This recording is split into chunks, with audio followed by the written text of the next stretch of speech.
And I think, at the high school and college level, I was like most players that felt, hey, football's an emotional game, so I need to ride the emotions of the game. If our team was high and excited, I wanted to be high and excited. I want to be with the team. I would be with my teammates. Whatever they were going through, I wanted to go through. If we were losing and getting our butts beat and next week was going to be a heck of a practice week because we weren't performing well in the game, I wanted to be sad and sullen and, disappointed and frustrated just like everybody else. Now I learned from the NFL level. I learned this from veterans as I came in. I was watching the veteran kickers and punters on the sideline. I was like, wait a minute, guys, totally emotionally divorced from the game.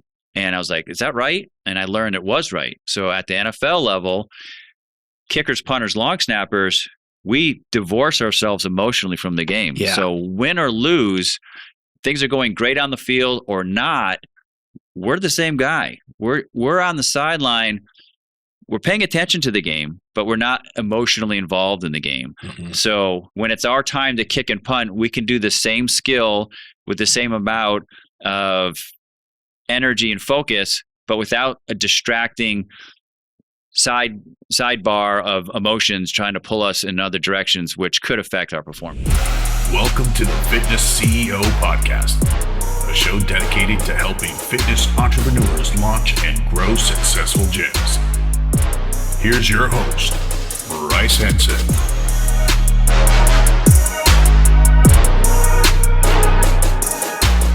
You have to show up every day as a pro. So in college and in other levels of sport, you can have an off day. I didn't feel good. I stayed up late. Whatever the reason or excuse, we at lower levels kind of brush it aside and we'll just make sure you're good for Sunday. Just make sure you're good for the game day. In the NFL, they want you every time you step on the field, whether it's practice or game, you better look, act, and perform like a pro. 2 practices and you don't look like a pro, the 3rd practice or maybe someone there competing for your job.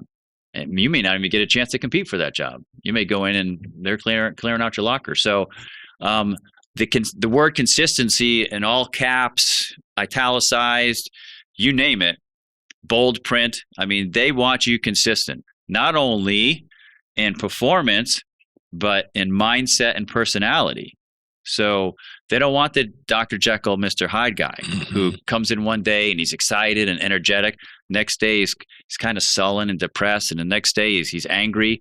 They don't like that.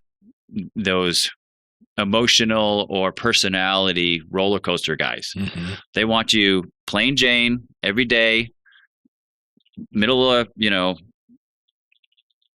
balanced. Now, John, is that when I think of like a kicker, you want like ice in the veins, right? You want cool, calm, collected.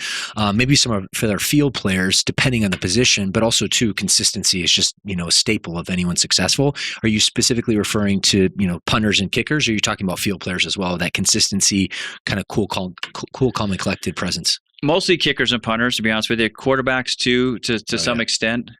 Players that need to maintain composure. There are other positions where emotions run high and it actually benefits the player. So I want an emotional, energetic linebacker who maybe sometimes is angry. Popping heads. I like that, Yeah. So as a coach, but for someone who's handling the ball like a quarterback, kicker, punter, we want the real level-headed guy that shows up every day as the same guy, same personality. He doesn't have multiple personalities, and the coach can count on that same guy showing up every day at practice, every day during the game. I tell my clients, my kicking and punting clients, coaches love the boring guy.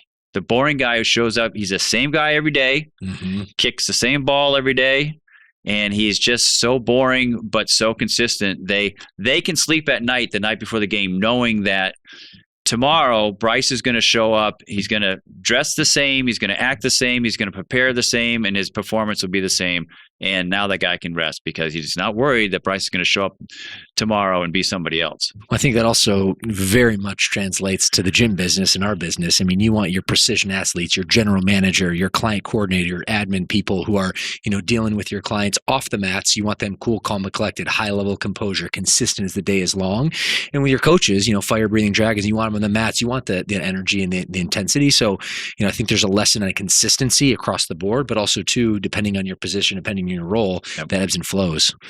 Well, that's great coaching insight. So would you say from your lens, John, consistency was the bedrock of your career, like a formula for your success? Absolutely. And I had to learn that. I think, at the high school and college level, I was like most players that felt, hey, football's an emotional game, so I need to ride the emotions of the game. Mm-hmm. So if our team was high and excited, I wanted to be high and excited. I want to be with the team. I would be with my teammates. Whatever they were going through, I wanted to go through.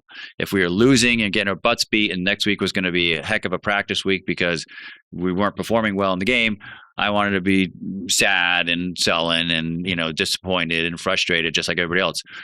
Now I learned from the NFL level, I learned this from veterans as I came in. I was watching the veteran kickers and punters on the sideline. I was like, wait a minute, that guy's totally emotionally divorced from the game.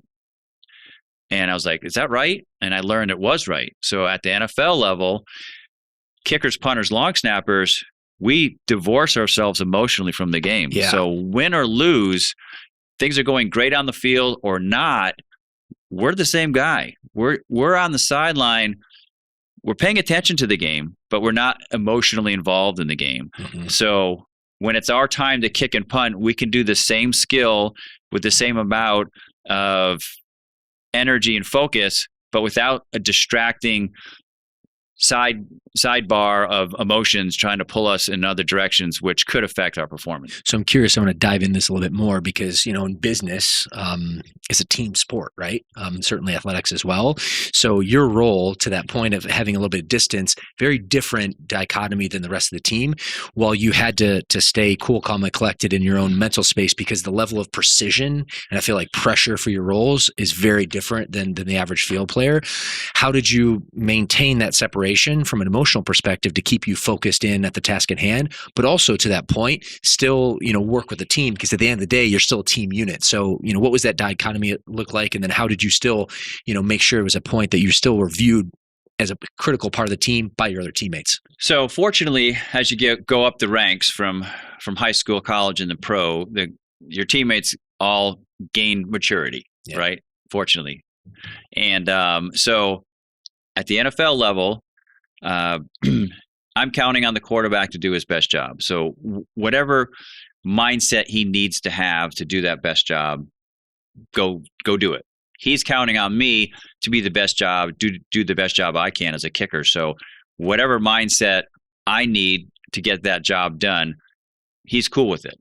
So if I don't look like I'm involved or attached to the team or excited about the team's success during the course of the game, they're cool with that because they know I've created this mindset and this system of this is what makes me kick best. Mm-hmm. And what makes me kick best is what's best for the team. When the game's over, I'm as excited as anybody. I want to go high five all the guys that had a great game and hug coaches and be very excited about the win. And if we lost and it was very frustrating, disappointing loss, I'm going to be sad with everybody else.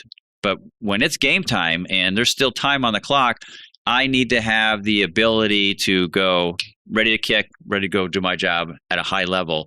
So I can't allow my emotions to chase the game. That's incredible. And it's a focus on like the task at hand, what you're there for, but then also too, when the game breaks, still being part of the team. Yeah. Hey, my friend, hopefully you love that short teaser of the recent episode on the Fitness CEO podcast. To check out the full episode, it will be dropping shortly. But in the meantime, there's some other episodes around here that you need to see.